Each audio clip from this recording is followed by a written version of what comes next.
Back here on the GSMC Baseball Podcast, bringing you our fourth segment, which is going to be talking about the Philadelphia Phillies and their roster shakeup. Now, something I did want to mention in the last segment that I did forget was the Phillies and Orioles had a big series over the weekend. I did want to mention it as one of my segments here. I had that planned all weekend, but with the Phillies and Orioles having significant injury news of their own for both their sides, I decided that I was just going to talk about them individually. But just to start off with it, the Phillies did end up losing this series to the Orioles. They won the first game and then lost the other two, so it was just an overall very exciting series, watching two heavyweights go at it in the same area as well. Of course, Philadelphia and Baltimore, Maryland and Pennsylvania, in close vicinity to each other, I'd say. So that was very exciting, and potential World Series matchup we could see. So that was fun, and that was a really great series. So check out some of the highlights if you haven't. Really, really great, and the Orioles got the best, but overall, still very, very fun and very exciting to watch. So, the Phillies today had a big roster shakeup, having superstar Trey Turner come back from the IL after a hamstring strain and sliding him into the starting lineup, and sending starting center fielder Johan Rojas down to AAA. Now, first starting off with Turner was expected to come back around this time. Of course, did have that hamstring strain injury, which kept him off for a little bit, but we always knew that he would be back in around a month, so it wasn't really much of a big deal, and we always knew that he would come back eventually. So he adds a big boost to this lineup right now. Adds a lot to them. Just had Brandon Marsh come back as well, so Phillies are really getting their squad back here. J.T. Realmuto, of course, still is hurt, but you're not going to get him back for a little while, so we'll have to see. But yeah, Trey Turner, obviously one of the better shortstops in all of baseball, one of the better players in all of baseball, and getting him back should be a really huge addition to this Phillies team, and should be something that is very, very exciting. So I'll definitely be watching and definitely be seeing how he does come back. I don't think there should be any big problems with him right now. And yeah, very excited to see him come back, and again, should help this team significantly. Is one of the better shortstops in all of baseball, so should always end up helping out. After that, we have Johan Rojas, who was optioned to AAA. Rojas, of course, came out of nowhere last year for the Phillies and become a shining star with their team. Was a very, very good center fielder, hit well with the bat, and also, more importantly, was amazing defensively. Something the Phillies have struggled with for a few years now is defense. They have an amazing lineup with some of the best pure hitters in baseball, like Kyle Schwarber, Nick Castellanos, maybe a few years ago, not right now. Bryce Harper, of course. Alec Boehm's broken out. J.T. Realmuto, of course. But they really never had that defense, and Johan Rojas playing in center field there as a young player, with a lot of defense, a lot of speed, really helped out with that, and was just a fixture in that Phillies lineup last year. Because of his performance last year, he did end up winning the starting center fielder job for this year for the Phillies, and was supposed to take off running with it, be one of their better young players, but unfortunately had a really rough season, really hitting poorly, having a 62 weighted runs created plus, so did not do very well at all, and yeah, just was sent down. It seemed like Phillies fans knew this was coming. It was the right move. He just really was struggling, and plays great defense, but just not, you can't say in the major leagues right now, just playing like that. So should be interesting to see how the Phillies do fill in a spot. Right now, with Brandon Marsh coming back, he is back to his natural position of center field. They have David Dahl in left field, Nick Castellanos in right, and of course Kyle Schwarber in DH. So I think the Phillies right now could potentially look to be getting another outfielder at the deadline. David Dahl is a fine bench player, fine platoon player, has become a very solid bench player for this Phillies team, but just cannot be starting in 2024, and he is going to be for a little bit right now, I'd say. I mean, that 8 to 9 is a black hole right now with David Dahl and Rafael Marchand, so the Phillies do need to get another outfielder. I'm sure there's a lot of outfielders available on this market, and being able to get a corner outfielder, I'd say a big hitter, would be something that is a big positive for them. I've heard Kyle Tucker get thrown around a lot with this Phillies team.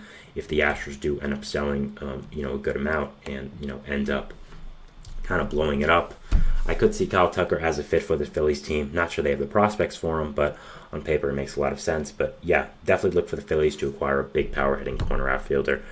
I don't know if Johan Rojas is fully done with the Phillies. I mean, it's only been a year, but I think they need to see something in AAA with him before he gets another shot. He has to hit for this Phillies team, and just did not do that this year. So definitely we're watching him.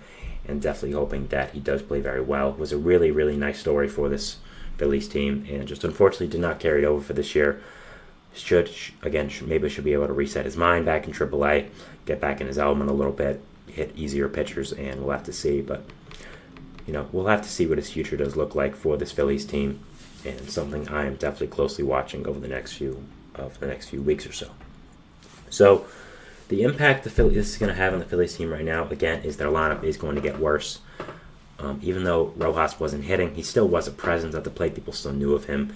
And right now, having David Dahl as your starting left fielder is not good. And having him 8 to 9, definitely not what you want to see. So you definitely need to add a hitting outfielder to your team right now.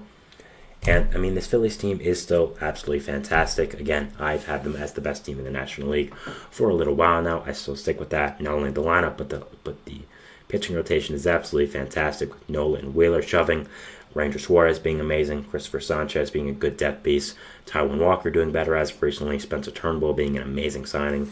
So the rotation is fantastic as well. The lineup is getting a lot better now with Trey Turner. This top 6 is really fantastic with Schwarber, Turner, Harper, Bohm, Stott, Castellanos. Nick Castellanos is struggling, of course, but he still is a name, and still people respect him at the plate, so that'll help a lot. And Schwarber leading off is just so scary. That's the first player you have to see.